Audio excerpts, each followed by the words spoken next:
Dear students, आज के इस छोटे से वीडियो में एक बहुत इंटरेस्टिंग फैक्ट मैं आप लोगों के साथ शेयर करने जा रहा हूं। जो डे टू डे लाइफ में आप कुछ भी इंग्लिश लैंग्वेज में लिखते हैं, लिखते वक्त इन दो शब्दों में बहुत बड़ा अंतर होता है। और यदि आप किसी कॉम्पिटिटिव एग्जामिनेशंस में ऐसे लेटर प्रेसी राइटिंग यदि वाकई में लिख रहे हैं और इन दोनों शब्दों में अगर आपने अंतर नहीं किया, भेद नहीं किया, तो ये मान के चलिए कि निश्चित रूप से आपके उस एग्जामिनेशन में कुछ न कुछ मार्क्स अवश्य कटेंगे। हालांकि बोलने में इन शब्दों में ऐसा कोई बहुत ज़्यादा डिफरेंस नहीं होता है। तो आइए, ये कौन से दो शब्द हैं वो मैं आप लोगों को डिटेल में यहाँ पर बताना चाहता हूँ। आपके सामने स्क्रीन पर एक शब्द है एवरीडे और साथ में दूसरा है वर्सेस एवरी डे। मीन दोनों शब्दों में लिखने में एक अंतर है। यहां पर पहला जो शब्द है इसे सिंगल वर्ड के रूप में एवरीडे यानी एवरी डे को मिला के लिखा हुआ है, लेकिन जो दूसरा रूप में जो शब्द लिखा है यहां पर एवरी अलग है और डे अलग है। अधिकांश लोग जब लिखते हैं या कोई लेटर हो या ऐसे हो, प्रीसी राइटिंग हो, तो इनमें कोई अंतर नहीं करते हैं, जबकि ग्रामर पॉइंट ऑफ व्यू से इन दोनों शब्दों में बहुत बड़ा अंतर है। इवन बहुत से टीचर्स और जो प्रेजेंटली जो ऑनलाइन जो इंस्टीट्यूट, जो इंग्लिश लैंग्वेज टीचिंग इंस्टीट्यूट चल रहे हैं, वो लोग भी इस दो शब्दों में भेद नहीं कर पाते हैं। मैं आपको एक छोटा सा एग्जाम्पल देना चाहूंगा। ये यहाँ पर किसी इंस्टीट्यूट का एक फीस ऊपर दिया हुआ विज्ञापन है। इस पर जो लास्ट जो यहाँ पर लाइन लिखा हुआ है, to develop fluency in English you need to speak English every day with real people in real environment. तो यहाँ पर आप इस शब्द पे ध्यान दीजिए। यहाँ पर एवरी डे को मिलाकर यानी सिंगल वर्ड के रूप में लिखा गया है। ग्रामर पॉइंट ऑफ व्यू से ये पूरी तरीके से गलत है। यदि किसी कॉम्पिटिटिव एग्जामिनेशंस में कॉमन एरर्स के पार्ट में अगर ये आ जाए तो इसे गलत माना जाएगा, चाहे वो कॉमन एरर में हो या सेंटेंस इंप्रूवमेंट में। यहां पर सही होना चाहिए कि ये जो लिखा गया इसे अलग अलग शब्दों के रूप में लिखना चाहिए, एवरी डे यानी एवरी और डे को अलग अलग शब्द के रूप में लिखेंगे। तो फिर इनमें अंतर क्या है, तो मैं आपको यहां बताना चाहूंगा कि ये दो शब्द मैंने आपके यहाँ पे सामने जो लिखे हैं, यहाँ पर ये सिंगल वर्ड के रूप में यदि आप लिखते हैं तो ये बेसिकली एडजेक्टिव का काम करता है। और यदि आप इनको अलग अलग शब्द के रूप में लिखते हैं तो ये एडवर्ब का काम करता है और किसी के काम करने का टाइम बताता है, यानी प्रतिदिन।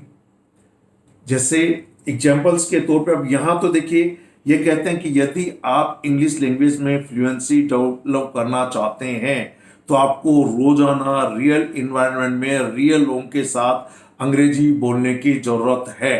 तो प्रतिदिन अंग्रेजी बोलने की जरूरत है। हमें यहाँ पर टाइम बताया जा रहा है कि कब बोलने की जरूरत है। तो इस स्पीक की विशेषता बताने के लिए, नीड टू स्पीक की विशेषता बताने के लिए ये टाइम दिया गया है। तो ये एडवर्ब के रूप में यहाँ पर इसे यूज करना चाहिए।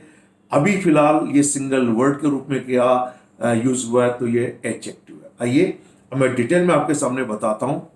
एवरी डे जब सिंगल वर्ड के रूप में है तो किसी भी नाउन के पहले आप इस एवरी डे को एडजेक्टिव के रूप में यूज कर सकते हैं। इसे हम लोग डिटर्मिनर भी कह सकते हैं यहाँ पर ये एक एट्रीब्यूटिव यूज ऑफ एडजेक्टिव है। या पढ़ चुके हैं कि नाउन के पहले जब एडजेक्टिव का यूज करते हैं तो वह ग्रामर पॉइंट ऑफ व्यू से एट्रीब्यूटिव यूज कहलाता है। जैसे कि intelligent students, clever students, brave students, wise students, regular students. तो स्टूडेंट्स के पहले जो एडजेक्टिव लगे इन्हें हम लोग एट्रीब्यूटिव यूज कहते हैं। अब सेंटेंस में देखिए, the internet has become part of everyday life. तो यहाँ पर इस लाइफ की विशेषता बताने के लिए कहा गया है कि जो इंटरनेट है यह हमारे रोजाना के जीवन का हिस्सा बन चुका है। So the internet has become part of everyday life. तो इस लाइफ के पहले एवरीडे को एडजेक्टिव के रूप में यूज किया। कौन सा जीवन? एवरीडे।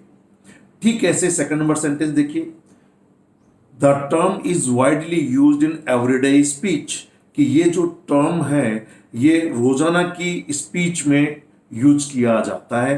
तो स्पीच नाउन है, इसके पहले एडजेक्टिव के रूप में एवरीडे शब्द का यूज किया। ठीक ऐसे लाइफ नाउन है, इसके पहले एवरीडे एडजेक्टिव के रूप में यूज किया। कुछ और एग्जाम्पल देखिए, एवरीडे नीड्स यानी रोजाना की जरूरतें, तो यहाँ पर सिंगल वर्ड के रूप में इस नीड्स नाउन के रूप में यूज हुआ है, रोजाना की जरूरतें। एवरीडे एक्सपीरियंस, तो एक्सपीरियंस की विशेषता बताने के लिए एवरीडे यूज किया गया है।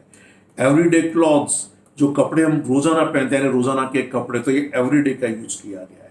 एवरीडे ऑब्जेक्ट्स, जो भी वस्तुएं जो रोजाना यूज होती है वो, या a small dictionary for everyday use, कि एवरीडे यूज के लिए एक छोटा शब्दकोश, तो यहाँ यूज ये नाउन है और इस नाउन के पहले एवरीडे एडजेक्टिव के रूप में यूज किया गया।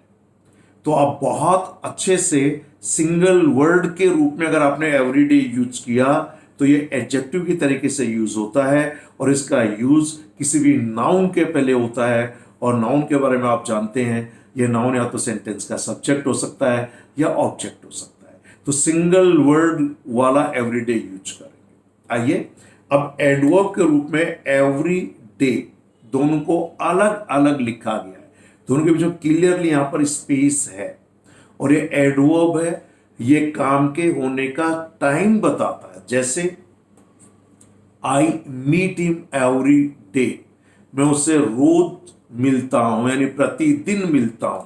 तो एवरी डे ये बेसिकली मीट की विशेषता बता रहा है, टाइम बताने वाले जो शब्द हैं वो एडवर्ब कहलाते हैं। नेक्स्ट सेंटेंस देखिए, he goes to college every day, वह कॉलेज प्रतिदिन या रोजाना जाता है। तो यहां गोज की विशेषता बताई जा रही है, एवरी डे अलग अलग शब्द के रूप में लिखा गया। They play football every day, वे रोजाना फुटबॉल खेलते हैं। We walk every day except Sunday, हम रविवार के अलावा रोजाना काम करते हैं। तो यहां सभी में वर्ब के बाद, और यदि वर्ब ट्रांजिटिव वर्ब है तो ऑब्जेक्ट के बाद एडवर्ब का यूज किया गया है, एवरी डे।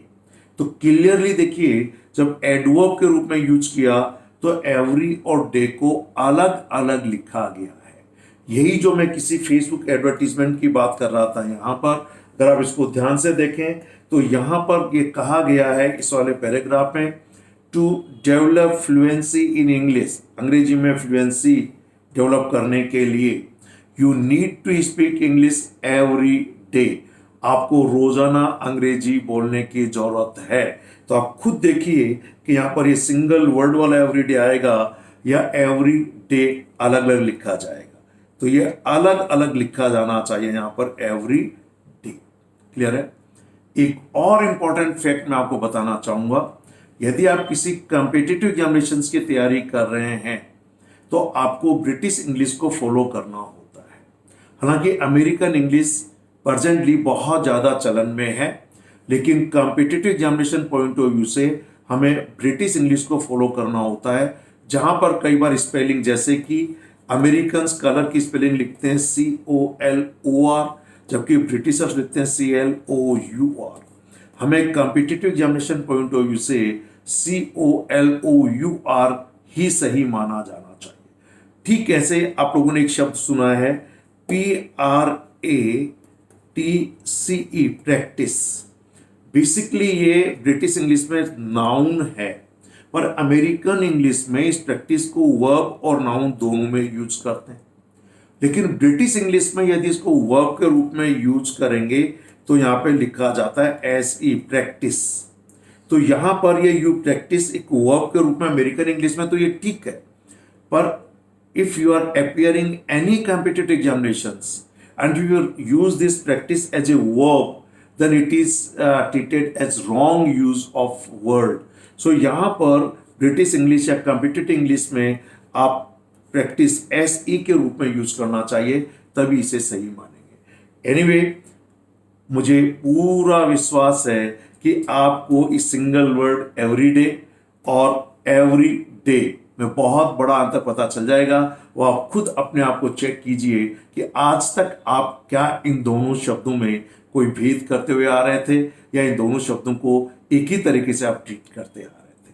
अगर आप इसमें भेद करें तो निश्चित रूप से इसमें ग्रामर पॉइंट ऑफ व्यू से बहुत बड़ा भेद है, एग्जामिनेशन पॉइंट ऑफ व्यू से। और लिखने में आप हमेशा ध्यान रखिए, ये एडजेक्टिव है, अलग अलग लिखा तो ये adverb. Okay, Thank you very much. Have a nice day.